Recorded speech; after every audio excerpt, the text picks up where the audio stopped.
First உங்கள் இமேஜை ஃபோட்டோஷாப்பில் open பண்ணிக்கோங்க. இப்போ வந்து ஃபைல் போய்க்கோங்க. அதில் ஃபைல் இன்ஃபோவை செலக்ட் பண்ணிக்கோங்க. அதில் பேசிக் செலக்டாக இருக்கட்டும். இப்போ உங்கள் இமேஜோட டைட்டில் ஆட் பண்ணிக்கோங்க. அப்புறம் ஆத்தர் நேம் ஆட் பண்ணிக்கோங்க.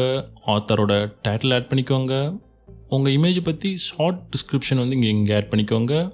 அடுத்து கீவேர்ட்ஸ் இங்கே ஆட் பண்ணிக்கோங்க. ஸோ தட் இந்த சர்ச் இன்ஜின்ஸ்லாம் உங்களோட இமேஜ் சர்ச் பண்ணும்போது ஃபைண்ட் பண்ணுறதுக்கு யூஸ்ஃபுல்லாக இருக்கும். கமா இல்லை செமிகோலன் யூஸ் பண்ணி செப்பரேட் பண்ணிக்கோங்க கீவேர்ட்ஸ்லாம்.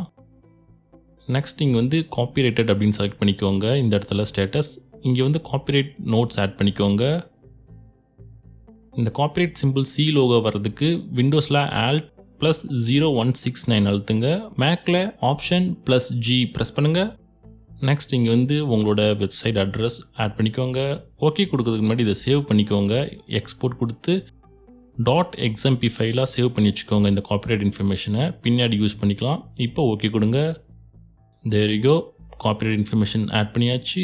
இப்போ இமேஜ் மேட்டா டேட்டாவில் உங்களோட காப்பிரைட் இன்ஃபர்மேஷன் எப்பயுமே ஸ்டோர் ஆகிருக்கும்.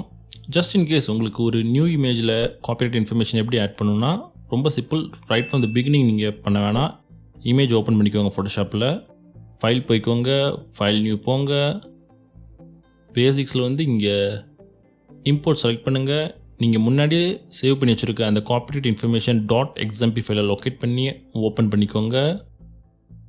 இதில் உங்களுக்கு தேவையான ஆப்ஷனை செலக்ட் பண்ணிக்கோங்க. எடிட் பண்ண போகிறீங்களா இல்லையா அப்படின்றத பொறுத்து சின்ன மைனர் சேஞ்சஸ் மட்டும் பண்ணுங்கள். இமேஜோட டிஸ்கிரிப்ஷன் அந்த கீவேர்ட்ஸ்லாம் எடிட் பண்ணுங்கள். அந்த நோட்டீஸ் மற்ற இன்ஃபர்மேஷன்லாம் அதே இருக்கட்டும். இப்போ ஓகே கொடுத்துக்கோங்க.